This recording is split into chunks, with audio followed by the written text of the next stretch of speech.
So ito ang sabi nga niya, hindi daw OA yung pagtanggal nila kay Arroyo at Ungab bilang Deputy Speaker. Tingnan natin itong kanyang paliwanag. Regular resolution. It's a very important resolution that we have to pass. The resolution was born out of a statement. Ano sinabi ng statement? Na bulok daw yung House.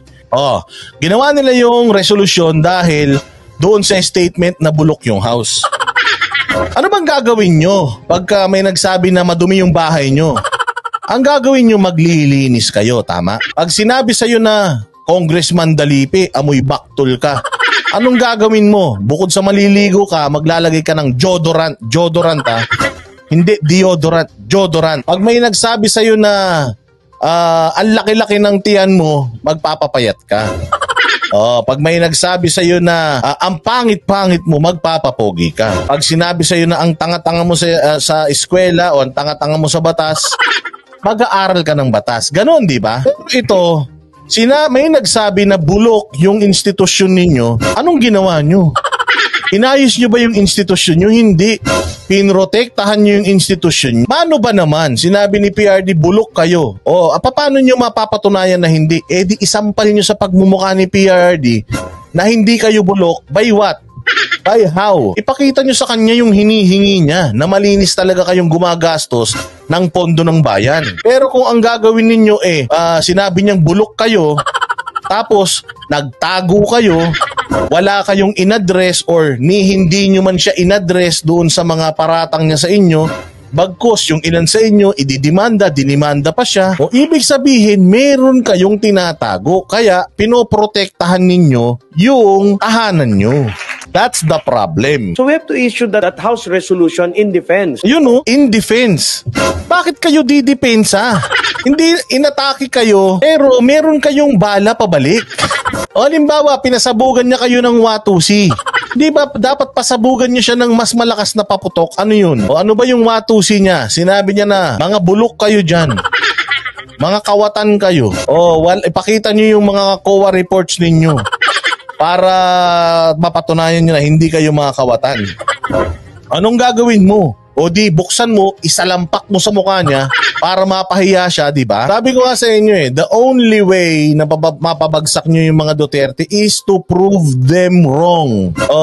Na-prove nyo na ba na mali sila? Hindi. Anong ginawa nyo? Umuha kayo ng resolusyon in defense. In defense. So dumipensa kayo. Hindi. Kailangan nyo umupensa.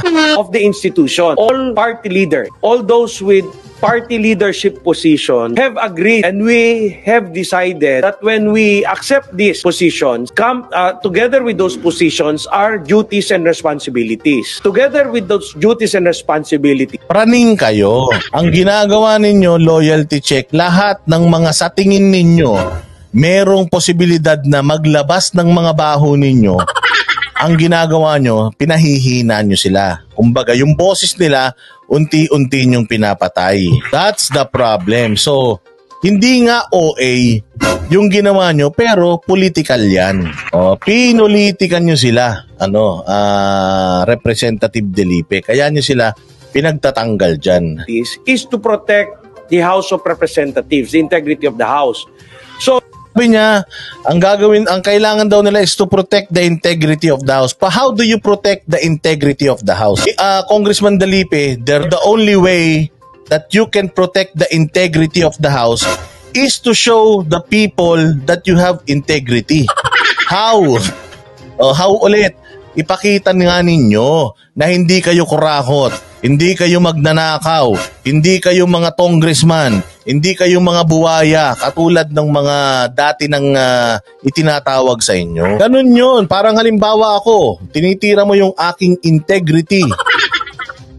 Para maipakita ko sa'yo na ako ay na mali yung sinasabi mo, ipapakita ko sa iyo yung pruweba na mali yung sinasabi mo. Pero kayo, wala nga kayong maipakita Wala kayong ginagawa na para ma-preserve yung integrity or ma-prove yung magandang integridad ninyo. Wala kayong ginagawa. Ang ginawa nyo, pinroteksyonan nyo yung mga sarili ninyo. By what? Ayan, gumawa kayo ng resolusyon tapos lahat ng mga hindi umayon tanggal. Ano kayo, mga diktador? So you did not accept a leadership position, and on the other hand, wala kang pakialam to protect the institution which placed you as a party leader. So kailangan lahat ng party leaders, starting with the speaker, down with the... O ibig mo sabihin, ang gusto mo, walang check and balances. Ang gusto mo, magkakakampi lahat. Ang gusto mo, walang oposisyon. O di ang ibig sabihin, gusto nyo ng diktadorya. O gusto nyo na kung mga posibleng magiging kalaban ninyo, bubusalan ninyo. Yun nga yung sinasabi ni PRD na hindi po maganda na walang bumabatikos kasi pag walang bumatikos, walang demokrasya. So parang gusto nyong gawin dyan sa Congress, in order for you to preserve your integrity, kailangan magkakakampi kayong lahat. Kailangan walang check and balances, wala kayong kalaban. Kailangan walang oposisyon. Second in line, the deputy speakers and all those committee chairman and all those having positions, everyone is expected to protect the House of Representatives and to help the House of Representatives accomplish its legislative goals. So, yung O bakit? Hindi ba nila maaano? Nasa inyo yung majority. Isa lang si Gloria, isa lang si Ungab. Dalawa lang sila. So kung halimbawa meron kayong panukala, umayaw yung dalawa, majority wins eh. Diba? So anong magiging hindrance? Or paano sila magiging hindrance sa inyo? Kapag pagle-legislate nyo, paano? Di ba? Alam mo ang totoong oposisyon dyan? Yung mga makabayan. Yung mga makabayan, lahat ng mga panukala nyo dyan, hinaharang nila, hindi nyo napapansin. Tapos sila nandiyan dyan, kayo, yung sila Gloria, na mga kakampi nyo, nagpanalo sa inyo nung eleksyon, ginamit nyo yung resources, yung connection. Ngayon, tatanggal-tanggalin nyo. But anyways, sabi ni Gloria, wala siyang pake. Yung position, may nakadikit yun na responsibility. So pag inaatake yung institution na naglagay sa iyo sa posisyon, dapat rumisponde ka. And you have to protect the institution. Mali yun, sir. Kapag inaatake yung institusyon, tatanungin mo yung sarili mo, ba't inaatake yung institusyon? Baka may maling ginagawa. Ganon, hindi ka agad-agad, sir. Hindi ka agad-agad didepensa. I-analyze mo rin. May punto ba? Bulok ba talaga? Pangit ba talaga? Kabantot ba talaga? I-assess mo din. Para saan pa na may demokrasya kung susunod ka lang sa agos? Itong politiko na ito, sunod lang sa agos. Ibig sabihin ko, sinong malakas, sinong nasa posisyon, sisipsipan nyo na, ganon. Which place you in that position and not keep silent. So if you do not sign a House resolution, tulad ninyo, katulad nung sinabi mo, I will use that logic sa...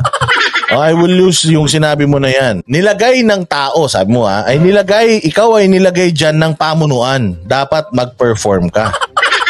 Parang kami din, binoto kayo. So dapat yung hiling namin na maglabas kayo ng mga listahan ng mga pinaggagasta ninyo, ay di ba dapat din nyo, mag-adhere kayo? Tama? Tama ba yon? Di ba dapat mag-adhere kayo doon, bossing, sir, Mr. Congressman?